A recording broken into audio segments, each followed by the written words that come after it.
잘 오셨습니다. 할렐루야. 앞뒤 옆으로 한 500명 앉아 있는 것처럼 인사하겠습니다. 은혜 받고 갑시다. 승리했습니다. 500명이 좀 조용하게 인사해서 네. 제가 지난주는 새벽 요셉, 수요일 요셉, 금요일 날 요셉 했고요.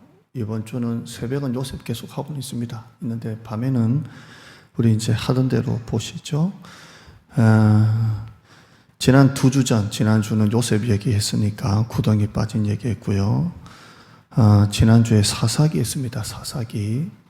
역사서 한번 해봤고요. 역사서 다 했고, 연도까지 쭉 한번 봤었고, 사사기 했었는데요. 여호수아 했었는데, 여호수아 한번 보시죠. 오늘 사사기죠. 여호수아 다시 한번 보죠. 올려봐라, 여호수아. 예. 자, 한번 보시죠. 1장에서 12장은 가나안 정복. 목사님 이거 이제 그 세겜 언약이면 약으로 딱 끝내버려요. 약이 안 내려오게. 가나안 정복과 글자 작게도 되니까. 가나안 정복과 세겜 언약 하든지 아니면 내리든지. 언 밑에 약 하면 보기 싫으니까. 가나안 정복과 세겜 언약 8장이 나오고요. 에발산 그림신산에서 세겜 언약이 나옵니다. 세겜 언약. 에발산과 그림신산 기억나시죠? 나시죠? 모세가 명령했어요. 모세가 죽기 전에 명령했고 여호수아가 이걸 실행하는 거예요. 에발산은 무슨 저주, 그림신산은 뭐예요? 축복. 이렇게 해서 언약을 하는 거예요. 언약을 하고. 자, 1장에서 5장은 요단강 건너는 거, 그 다음에 전쟁을 준비하는 거고요. 가나안 땅 입성해서 정복합니다. 6장, 8장은 중부, 9장, 10장 남부, 11장, 12장은 북부 이렇게 해서 됩니다. 그때 설명했지만 가운데부터 전쟁을 정복을 했다고 되어 있고요. 허리부터 있고요. 그 다음에요. 그 다음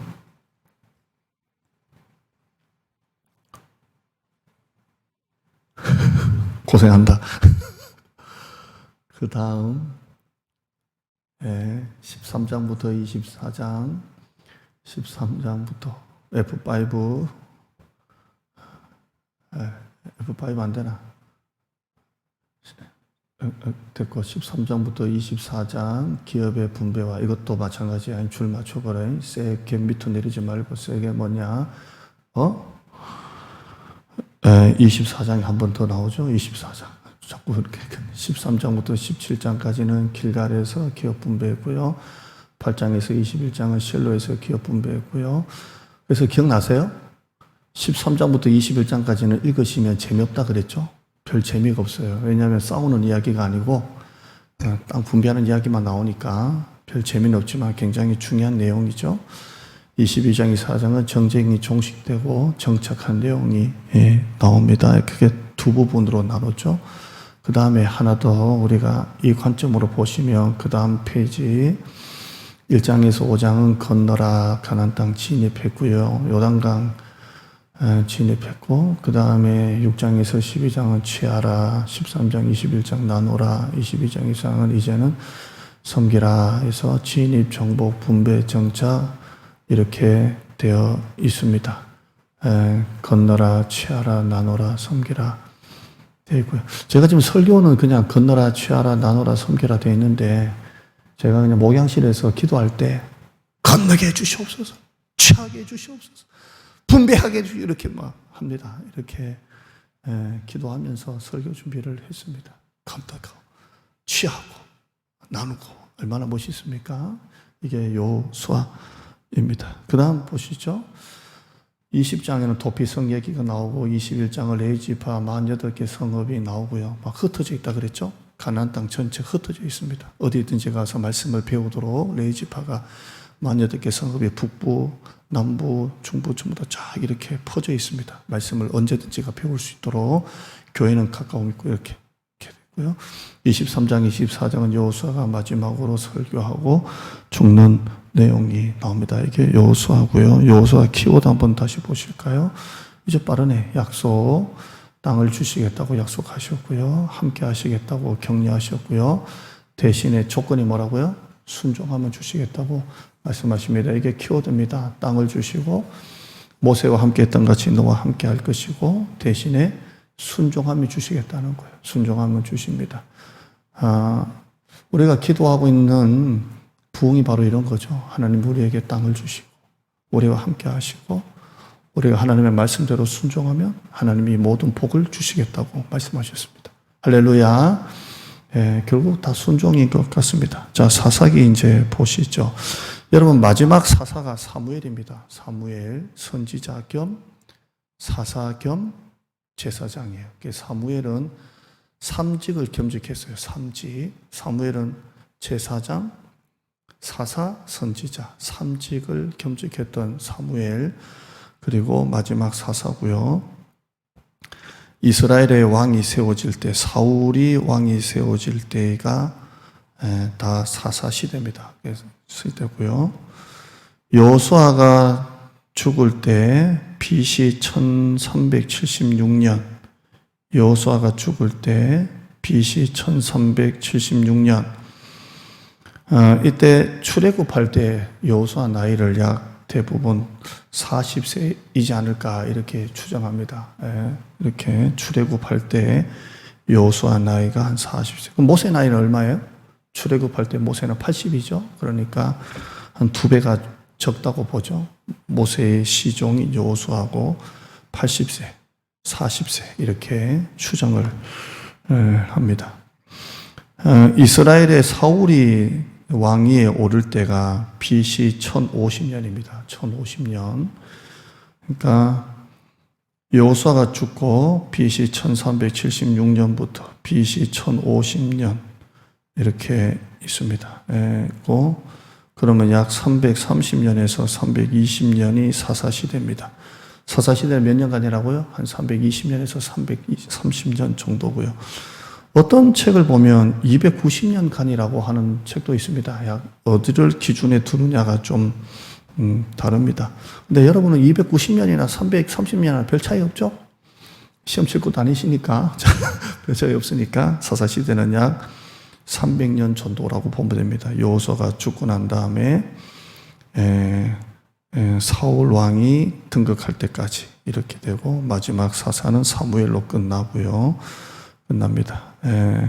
사사기는 무슨 내용입니까? 사사기는 이제 그 땅에 들어간 가나안 땅에 들어간 이스라엘 백성들이 여호수아가 죽고 난 다음에 이제 어떻게 살아가느냐 하는 얘기입니다.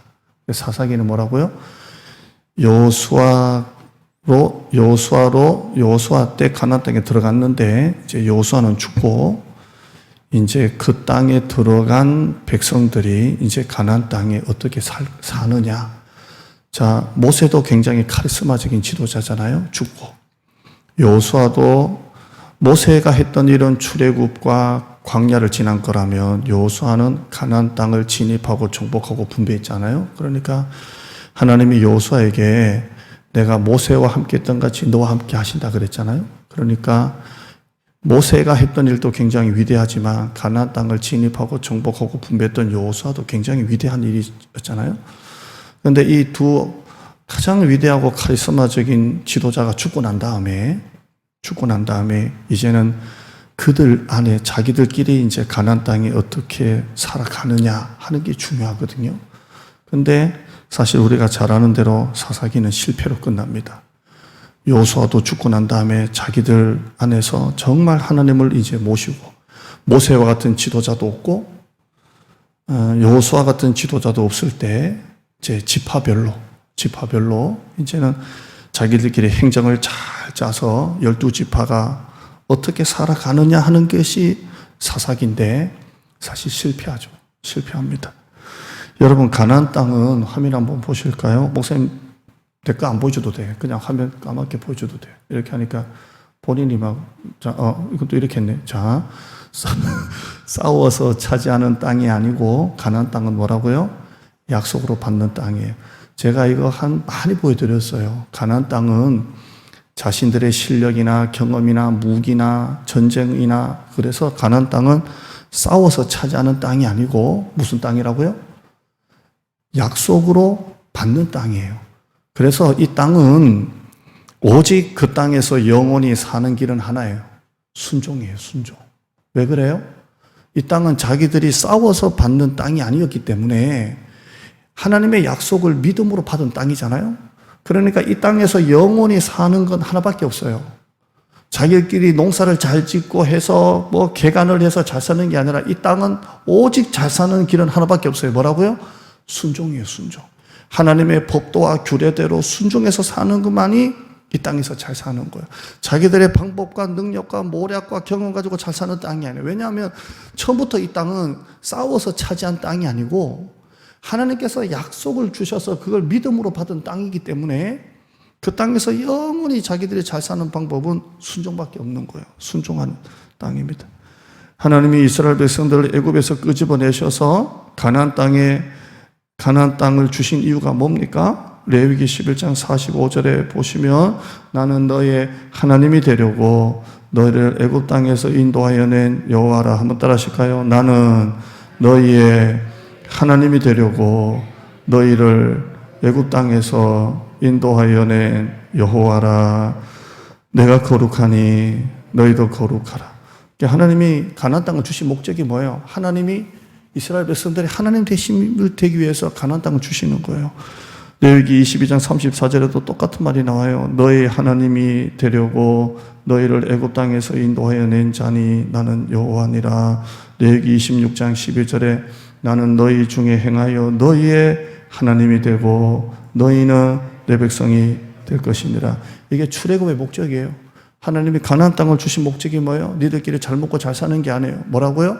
하나님이 이스라엘 백성들이 하나님 되심이 되기 위해서 그들을 애굽에서 끄집어내셔서 가나안 땅을 주신 거예요. 그래서 가나안 땅에서 잘 사는 길은 하나밖에 없어요. 말씀에 순종하는 것밖에 없어요. 잘 사는 것은 순종하는 것밖에 없습니다. 하나님이 주신 규례와 법도를 잘 지키면 그 땅에서 사는 거예요. 그런데 사사시대는 이게 실패하고 말아요. 완전히 다 박살나요. 다 깨집니다. 여러분, 사사는 무슨 뜻입니까? 재판관이라는 뜻입니다. 재판관이라는 뜻이고요. 첫 번째 사사가 온니엘입니다. 온니엘이고 유다 지파입니다. 예수님 지파죠. 유다 지파고 40년 동안을 사사로 했습니다. 40년 동안을 사사로 보냈습니다. 첫 번째 사사가 온니엘이고 유다 지파고 몇 년 했다고요? 40년 했고요. 왼손잡이가 하나 나옵니다. 왼손잡이 사사가 누굽니까? 에훗입니다. 에훗이에요. 왼손잡이인데 여러분 이제 사사기 여러분도 설교 많이 들으셨을 거고 뭐 여러분도 아시겠지만 왼손잡이라 이 말은 오른손보다 왼손을 더 잘 쓰는 사람이 아니죠. 왼손잡이가 뭐냐면 오른손을 아예 쓰지 못하는 장애를 말합니다. 이게 왼손잡이입니다. 이게 에훗인데 두 팔 다 있는데 왼손잡이 우리가 잘 아는 밥 먹을 때 왼손으로 밥 먹고 글씨 쓸 때 왼손잡이가 아니라 아예 오른손을 쓰지 못하는 장애를 가진 사람을 말합니다. 그런데 이 에훗에게 하나님께서 은혜를 주셨죠. 이 에훗이 오른손을 쓰지 못하는 에훗이 몇 년 동안 사사로 있었냐면 80년을 사사로 보냅니다. 80년. 사사로 보면 가장 오랫동안 사사로 있었던 사람입니다. 80년 동안 있었고요. 또 농부가 하나 나오죠. 농부. 소 모는 막대기 하나 가지고 블레셋 사람 600명을 죽인 사람이 하나 나오죠. 단 한 절 나옵니다. 여러분 삼갈은 어디 뭐 저쪽에 뒤에 나오는 게 아니라 단 하나입니다. 삼갈. 뭐라고요? 삼갈. 소 모는 막대기니까 이 사람은 농부라고 추정하고요. 소 모는 막대기 하나 가지고 블레셋 사람 600명을 죽였습니다. 삼손은 나귀 특별한 몇 명을 죽였죠? 1000명 죽였죠? 자, 아주 독특하죠? 하나는 나귀 턱뼈를 가지고 있고, 하나는 막대기 하나 가지고 600명 죽이고, 1000명을 죽였습니다. 자, 여자도 나오죠? 여자 사사가 누굽니까? 드보라입니다. 드보라가 나오고요. 선지자라고도 그렇게 합니다. 드보라가 나오고. 우리 교단은 여자 목사님을 아직까지는 하진 않습니다. 그런데 여자 목회자 있는 교단에서는 이 드보라에 대해서 여자 목회자의 성경 구절의 근거로 이 드보라를 많이 씁니다. 여자 사사, 하나님이 그 당시에 여자를 쓰셨다는 거고요. 기드온은 여러분이 잘 알죠? 기드온은 300용사 가지고 미디안 군대를 쳐부셨고요. 기드온은 몇 년 동안 했을까요? 40년 했습니다. 40년. 삼손은 몇 년 했을까요? 그냥 제가 말씀드릴게요. 20년 했습니다. 20년. 그래서 사사 시대는 300년이라고 보고 사사는 13명 나옵니다. 13명. 근데 어떤 데는 14명 나와요. 14명은 왜 14명이냐면 드보라와 바락이라는 사람이 나오는데 바락도 집어넣으면 14명이고 바락을 빼면 13명이 이렇게 나옵니다. 13명 나오고요. 80년짜리 있고 40년짜리 있고 8년짜리 있고 뭐 이렇게 쭉 나옵니다. 제가 그냥 읽어드릴게요. 말씀드릴게요. 므낫세 지파 출신 3명, 에브라임 지파 출신 2명, 유다 지파 출신 2명, 베냐민, 이사갈, 스불론, 납달리 각 1명씩 8지파에서 사사가 나옵니다. 8지파에서 사사가 이렇게 나옵니다. 제가 말씀드린 지파 빼고 루벤, 시몬, 갓, 아셀 지파는 사사가 안 나옵니다. 사사가 나오지 않고요. 8지파에서 나옵니다. 그럼 12지파에서 8지파가 사사로 나왔으니까 좀 골고루 나온 편이죠. 골고루 이렇게 나왔고요. 제가 사무엘을 키웠던 엘리 제사장, 결국 비참하게 의자에 거꾸러져 가지고 목이 부러져 죽었지만 이 엘리 제사장하고 사무엘은 레위 지파입니다. 레위 지파고 이렇게 해서 골고루 나옵니다. 사사의 특징은, 이 사사들의 특징은 외모나 학력이나 배경에 있지 않았습니다. 전적인 하나님의 영에 압도를 당합니다. 하나님의 영에. 사사들에 보면 제가 아까 말씀드린 그 왼손잡이 에훗, 소모는 막대기 가지고 600명 죽였던 삼갈, 이런 사람들을 보면 하나님이 그들의 집안이나 배경이나 학력이나 능력을 가지고 쓴 게 아니죠. 전적인 하나님의 주권적인 부르심 가운데 미련한 자를 택하죠. 지혜로운 자를 부끄럽게 하시고, 그리고 이들은 전적인 하나님의 영에 압도당합니다. 하나님의 영에 압도를 당하죠. 사사기 3장 10절에 보면 온니엘입니다. 사사기 3장 10절에 읽어드릴게요. 여호와의 영이 그에게 임하셨으므로, 이렇게 되어 있습니다. 온니엘을 말합니다. 첫 번째 사사인데요. 한번 따라 하실까요? 여호와의 영이 그에게 임하셨으므로. 여호와의 영이 그에게 임하는 거예요. 자기의 실력이 아니라 하나님의 영이 임하고요. 입다도 마찬가지입니다. 입다도 사사기 11장 29절에 하나님의 영이, 여호와의 영이 입다에게 임하시니, 하나님의 영이 임하는 거예요. 하나님의 영이 임하는 겁니다. 삼손은 가장 많이 사용된 단어가 하나님의 영이 임한다는 거예요. 여러분, 삼손이 힘을 쓸 때마다 계속 반복되는 건 머리털이 뭐 섰더라 이런 말 있습니까? 없습니다. 삼손이 힘을 쓸 때마다 나왔던 계속 반복되는 단어가 뭡니까? 여호와의 영이 임함으로, 하나님의 영이 임함으로, 이렇게 나옵니다. 삼손의 힘은 어디에 있는 거예요? 머리카락에 있는 게 아니에요. 어디에 있는 거예요? 하나님의 영이 있는 거예요.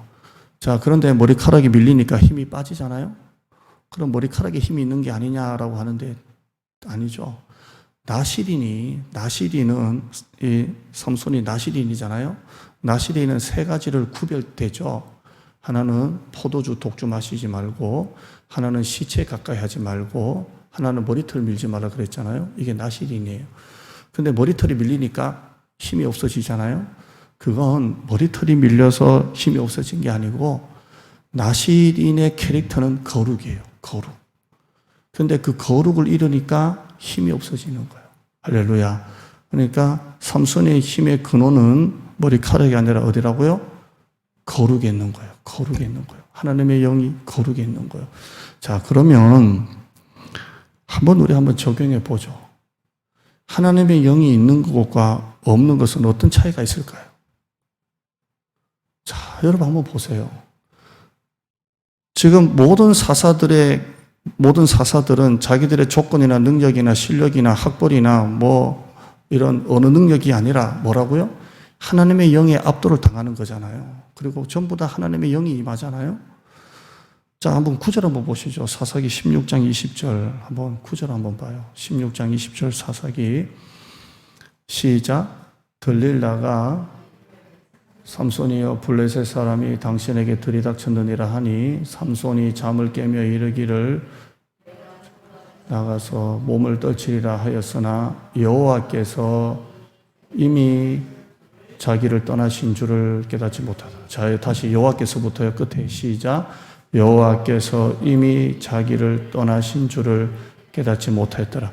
삼손의 힘은 어디에 있어요? 거룩에 있는 거예요. 그 거룩은 하나님의 영이 임하는 거예요. 그렇죠? 자, 그러면 진짜 한번 보죠. 여러분 교회에서 신앙생활을 할 때 이건 여러분에게 적용하는 거예요. 신학적으로. 내가 하나님의 영이 있는 것과 하나님의 영이 없는 것은 어떤 차이가 있을까요? 교회 안에도 하나님의 영이 있는 교회와 하나님의 영이 없는 교회는 어떤 차이가 있을까요? 여러분이 이제 신앙생활을 하면 여러분이 알잖아요. 내가 요즘에 하나님의 영에 충만하다는 것과 하나님의 영이 없다. 저는 지금 적용한다 그랬어요. 신학적으로 하나님의 영이 있고 없고는 없어요. 근데 하나님의 영이 있다는 것과 없다는 것은 어떤 차이입니까?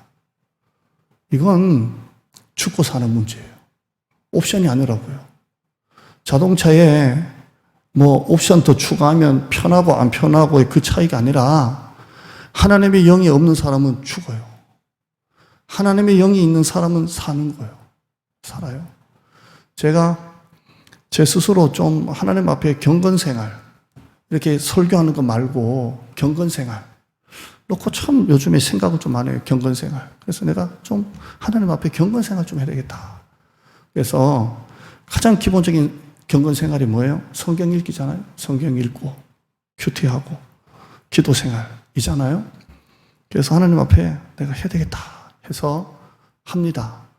설교 준비하려고 성경 보는 거 말고 진짜 내 개인 경건생활을 위해서 해요. 그래서 어제 새벽기도 끝나고 레위기를 하나 딱 잡고 딱 읽었어요. 자를 가지고 볼펜 대고 자를 딱 가지고 좋은 말씀 있으면 줄 딱 떼고 이렇게 그으면서 정독을 했어요.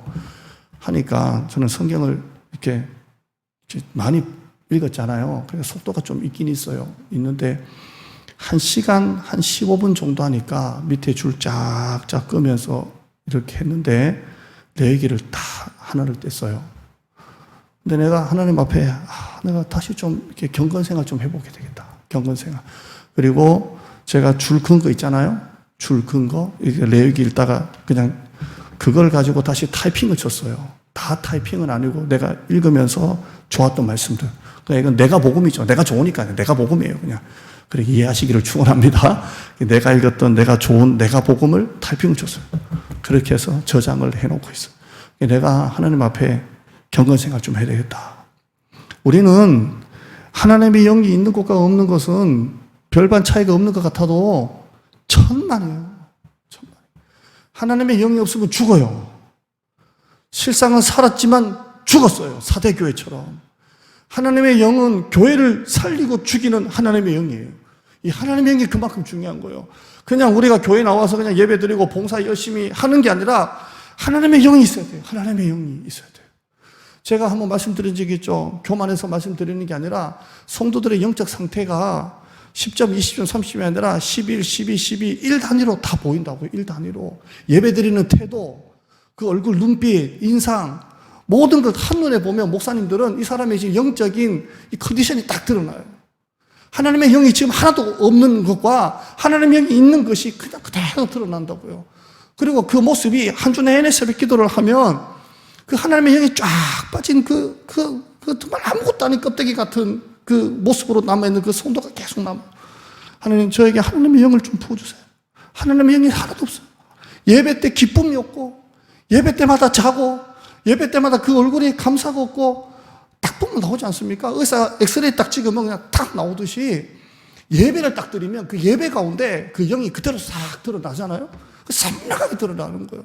하나님의 영이 없으면 이거는 완전히 말라버린 멸치도 안 되는 거예요. 아무것도 안 해요. 아무것도 안 해요. 여러분, 우리는 하나님의 영이 없는 것은 신학적으로는 틀리다고 제가 말씀을 드렸어요. 이미 시작됐어요. 우리 인생이 한번 보세요. 길 가다가 술에 취해서 여기 그런 애들 많잖아요. 청년들 술에 취해가지고 널브러진 애들 보세요. 완전히 뭐 고깃덩어리예요. 고깃덩어리. 아무것도 안 해요. 그런데 하나님의 영이 들어가 봐요. 그 영이 완전히 달라지거든요. 그래서 다윗은 밧세바와 죄짓고 난 다음에 다시 한 번 더 나에게 구원의 영을, 그 영을 회복시켜 달라고 하나님의 영이 떠나지 않도록 기도했잖아요. 하나님의 영이 있어야 돼요. 여러분 개인적으로 경건생활, 하나님의 영이 여러분 가운데 있기를 축원합니다. 여호와께서 이미 자기를 떠나신 줄을 깨닫지 못했어요. 삼손이. 하나님이 이미 자기를 떠나신 줄을 모르고 있다고요. 여러분 한번 보세요. 자, 내가 신앙생활 하다가 저처럼 내가 경건생활 해야지. 내가 설교만 자꾸 하다 보니까 뭔가 메말라요. 그래서 책을 이따만큼 지금 주문해 놓고 나 책 읽고 성경 읽고 지금 뭐 해보겠다고 지금 하고 있어요. 나름대로 뭐 몸부림을 치면서 경건생활 하고 있는데 내가 하나님 앞에, 자, 신학적으로 틀린 말을 자꾸 하고 있는 거예요. 내가 하나님 앞에 버림받지 않으려고, 내가 하나님 앞에 버림받지 않으려고, 이거 신학적으로 틀리다 그랬어요. 근데 내가 큐티는 게 큐티. 내가 하나님 앞에 버림받지 않으려고 내가 지금 몸부림을 치는 거예요. 아멘.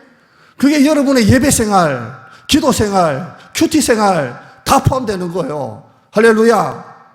그런데 이거 놓치고 나면 영이 없어요. 주일날 딱 한 번 봐요. 여러분 앞에서 올라가 봐요. 여러분 기도하시는 장로님이나 권사님이 딱 올라가 보라고요.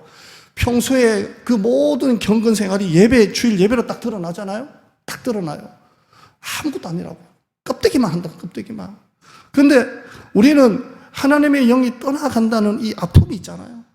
그래서 어떻게든 새벽에 나와서 오늘 이 수요일날 비 오는 데 나와서 피곤한데도 막 앉아서 몸부림을 치면서 예배를 드리잖아요. 왜요? 하나님의 영이 떠나면 안 되니까. 그러죠? 하나님의 영이 떠나면 안 되니까. 그런데 이 삼손은 지금 어떻게 돼 있어요?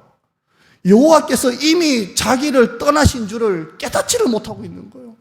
얼마나 불쌍해요. 하나님이 이미 자기를 떠난 줄을 깨닫지를 못한다고요. 그리고 어디를 베고 있어요? 여자 무릎에 자꾸 머리를 베잖아요. 여자 무릎이 뭐예요? 세상에 자꾸 머리를 베고 있잖아요. 하나님의 영이 이미 자기를 떠난 줄도 몰라요. 자다가 드릴라 말한 대로 머리털이 밀리는 줄도 모르고, 하나님의 영이 떠난 줄도 모르고, 거룩이 없는 줄도 모르고, 빈 껍데기 돼가지고 결국 눈 뽑히고 맷돌 돌리고 있잖아요. 여러분, 우리 정말 정신 차려야 돼요. 정말 정신 차려야 돼요. 반복 패턴이 하나 나옵니다. 한번 보실까요? 사사기 반복 패턴. 불순종이 나오고요. 그 다음에요, 하나님이 징계하시죠. 고난, 이방 압제에 당하게 하시고, 그 다음에요, 돌이키고 회개하고, 하나님께서 구원시키고, 회복시키시고. 근데 이걸로 끝나는 게 아니라 또 돌죠? 불순종하고, 계속 이 사이클이 계속 돌아갑니다. 불순종하고, 두들겨 맞고, 돌이키고, 회개하고, 하나님은 구원을 주시고, 또 불순종하고, 또 두들겨 맞고, 또 회개하고, 계속 이렇게 다람쥐 들듯이 계속 이렇게 돌아갑니다. 왜 이렇게 돌아갑니까? 왜 이렇게 불순종하고 두들겨 맞고 회개하고 구원시키면 또 불순종하고 계속 돌아갑니까? 그게 오늘 본문입니다. 가장 중요한 이 사사기의 핵심이죠. 6절 보실까요? 6절에 보시면 시작. 그때에는 이스라엘에 왕이 없었으므로 사람마다 자기 소견에 옳은 대로 행하였더라. 왜 이런 사이클이 자꾸 만들어지죠? 왕이 없다 그랬어요. 왕. 자, 근데 실제로 왕이 없는 겁니까? 그들의 왕은 누구십니까? 하나님이시잖아요. 그러면 그들에게 왕이 없다는 말이 뭐예요? 하나님이 안 계시다는 건 아니잖아요. 왕이 계시잖아요. 그런데 그들에게는 뭐가 없다고요? 왕이 없으므로 저마다 자기 속에 오늘에 있다는 말은 무슨 뜻입니까? 하나님을 왕으로 모시지 않고 있다는 거예요. 자, 하나님이 그들의 왕이십니까? 아니십니까? 왕이시잖아요. 지금 하나님이 그들의 왕으로 지금 계시잖아요. 그런데 이스라엘이 지금 왕이 없다고 되어 있잖아요. 이 왕은 우리가 말하는 사울왕, 나중에 나타나는 그 왕정 시대를 말하는 게 아니라 하나님을 왕으로 모시지 않고 있다는 거예요. 그러니까 두들겨 맞고 회개하고 또 두들겨 맞고 회개하는 사이클이 계속 반복이 되는 겁니다. 여러분, 우리의 삶의 진정한 왕은 누구십니까? 하나님이십니다. 하나님이 우리의 왕이, 삶의 진정한 주인은 왕이십니다. 사사기 역사의 실패는 역시 하나님이 왕이 되시지 않으니까 사사기 사이클이 계속 돌아가는 거예요. 여러분, 교회의 머리는 누구십니까? 예수 그리스도시죠. 우리 예수 그리스도만 교회의 머리가 되시면 교회는 계속 부흥하는 거예요. 할렐루야. 사사기 역사의 실패는 불순종인데 그 불순종의 근본은 하나님을 왕으로 모시지 않고 있다는 거. 하나님을 왕으로 모시지 않는 거예요. 그래서 17장에서부터 21장까지는 부록이 하나 나오죠. 부록이 뭡니까? 두 가지 사건이 나옵니다. 하나는 미가의 집에 신상이 하나 있었다는 거고 17장, 18장. 그 다음에 19장에서 21장은 성적, 도덕적 타락이 하나 나오죠. 다 아시죠? 자, 17장에서 18장 사사시대를 극명하게 대명하는 사건인데 부록으로 나옵니다. 부록. 미가의 집에 레위인이 하나 들어가죠. 미가의 집에 레위인이 하나 들어가는데 미가라는 사람의 집에 거주하면서 이 레위인이 연봉을 받죠. 은 10개, 의복 1벌, 먹을 것을 받고 한 가족의 제사장으로 취직을 합니다. 레위인이. 자, 여러분, 레위인이 한 가정에 한 집에 제사장으로 들어가는 게 맞아요, 안 맞아요? 레위인은 어디 들어가야 돼요? 성막에서 봉사해야 돼요. 근데 이 레위인은 성막에 있지 않고 어디 들어가요? 한 가정에 연봉을 받고 그 집에 취직을 해가지고 그 집에서 일을 하는 거예요. 왜 그럴까요? 이 사람이 욕심이 많아가지고? 아닌 거예요. 성전이 다 무너지기 때문에. 성전이 무너지니까 먹을 게 없으니까 그렇게 들어가는 거예요. 왜? 거기 들어가야 먹을 게 나오니까 들어가는 거예요. 그러니까 그만큼 악하다는 거예요. 성전이 다 무너졌다는 겁니다. 그런데 한 가정의 제사장으로 들어가서 취직해서 살다가 한 지파의 제사장이 더 좋으니까 그 미가의 집에 있는 그 제사할 때마다 그 신상을 훔쳐가지고 그 지파로 옮기지 않습니까? 그러니까 한 집의 제사장보다 한 지파의 제사장이 더 좋으니까 그걸로 옮기는 겁니다. 신상을 훔쳐가지고 단 지파의 제사장이 됩니다. 이거 얼마나 웃긴 일입니까? 레위인이 성막에 있어야 될 레위인이 한 집에 들어갔다가 그것도 연봉 많이 준다고 하니까 그 집에서 신상 훔쳐가지고 단 지파의 제사장으로 다시 옮깁니다. 그러니까 죄죠. 그 다음에 19장에서부터 21장은 뭐가 나옵니까? 레위인 부인이 강간을 당하죠. 저를 보세요.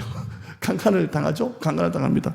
자, 레위인의 부인이 베냐민 지파의 불량배에 의해서 아주 그냥 그죠? 능욕을 당하죠. 능욕을 당합니다. 한두 명이 아니고 능욕을 당하고, 그리고 레위인이 아침에 문을 열어보니까 자기 아내가 자기 집 문 앞, 그 집 문 앞에 엎드러져 있죠. 그래서 여보, 일어나자, 이제 가자 그러는데 레위인의 아내가 이미 어떻게 됐습니까? 밤새 여러 명의 베냐민 집회 불량배들에게 능욕을 당하고 집 앞에 엎드러져 죽어 있는 거예요. 그래서 레위인이 너무 화가 나가지고 그 자기 아내를 12덩이를 내죠. 12덩이를 냅니다. 12덩이를 내가지고 각 덩이를 각 지파에다가 보내죠. 각 지파에다가 보내는 거예요. 그래서 각 지파와 다른 지파와 베냐민 지파 가운데 전쟁이 벌어지죠. 그래서 베냐민 지파 남자들 600명 빼고 베냐민 지파가 몰살을 당합니다. 완전히 몰살을 당하죠. 그래서 결국에는 또 여자들 데리고 와가지고 또 해가지고 또 이 지파는 이어가야 되니까 이런 일들이 나옵니다. 자, 둘 다 뭐와 관계됩니까? 자, 좀 전에 미가의 집에 성막에 봉사해야 될 레위인이 미가의 집에서 한 집안의 제사장으로 옷 10개 해가지고 연봉 받고 있다가 지파에 스카우트 되니까 또 지파로 옮기는 일들 누가 하는 겁니까? 레위인들. 자, 이번에 아내가 그렇게 능욕을 당하고 난 다음에 그냥 하나님 앞에 기도하고 주여 용서하여 주옵소서 뭐 이렇게 하면 될 건데 그걸 또 칼로 12덩이를 토막을 내가지고 각 지파로 보내는 사람도 누굽니까? 레위인입니다. 그러니까 여러분 사사시대가 지금 이렇게 된 거예요. 여러분 한국교회가 뭐 세텐이 많이 하는데 이게 신천지 문제입니까? 사실? 아니에요. 이건 바로 우리들 문제예요. 우리가 하나님 앞에 거룩한 백성답게 하나님의 말씀하신 법도와 율례와 규례를 지키지 못하니까 한국교회가 이렇게 약화된 거예요. 여러분 정말 한번 우리 수협에 나오신 여러분들을 물어볼게요. 우리 교회가 지금 다른 교회는 옆에가 이렇게 부흥돼도 우리 교회가 지금 이렇게 부흥이 어렵지 않습니까? 누구의 문제입니까 사실? 다른 교회가 우리 성도 뺏어가서 그렇습니까? 아니잖아요. 결국 우리가 하나님의 말씀과 법도와 율례를 지키지 않으니까 이런 일이 생긴 거 아니에요? 결국 문제는 누구예요? 바로 우리 자신들이에요. 우리 자신들이 이스라엘 백성들이 가나안 땅에 들어가서 하나님의 말씀의 법도와 규례를 순종하기만 하면 하나님이 그 땅에 영원히 살게 주시다고 했잖아요. 결국 단 하나예요. 우리가 말씀대로 순종하지 않을 때에 이렇게 되는 거예요. 이게 바로 사사시대입니다. 여러분이 이 사사시대를 보면서 하나님 앞에 우리가 해야 될 일, 우리가 서야 될 길이 무엇인지 기도하는 이 시간 되기를 축원합니다. 하나님 감사합니다. 사사시대를 보았습니다. 가나안 땅에 들어가서 어떻게 살 것인가. 여호수아도 죽고 난 다음에 이제 자기들 지파별로 살아가야 되는데 결국 그들은 하나님을 왕으로 모시지 않고 자기 마음대로 소견에 옳은 대로 하다가 결국 실패합니다. 이게 사사시대입니다. 결국에는 레위인이 집안의 한 집의 제사장으로 취직했다가 또 지파에 스카우트 돼가지고 가기도 하고 또 레위인이 자기 아내 그렇게 능력을 당했다고 12덩이를 내가지고 다른 지파에 보내가지고 이스라엘의 전역에 전쟁이 일어나게 하고 이게 바로 사사시대입니다. 하나님, 이 시대를 보면서 우리가 하나님의 말씀대로 바로 살지 못하는 부분들을 주여 돌아봅니다. 다른 누구도 아니고 내가 하나님 앞에 예배 자리에 바로 서 있는지, 내가 하나님 앞에 우리가 기본적인 신앙생활을 잘하고 있는지 돌아봅니다. 우리를 새롭게 하여 주시고 단 하나입니다. 하나님을 왕으로 모시고 하나님의 말씀 규례와 법도대로 살면 하나님이 복을 주십니다. 우리 교회가, 우리 가정이, 우리 한국교회가 이 사사시대가 아니라 새로운 하나님이 일으켜 주시는 부흥의 시대로 들어가게 하여 주시옵소서. 예수님의 이름으로 기도드리옵나이다. 아멘.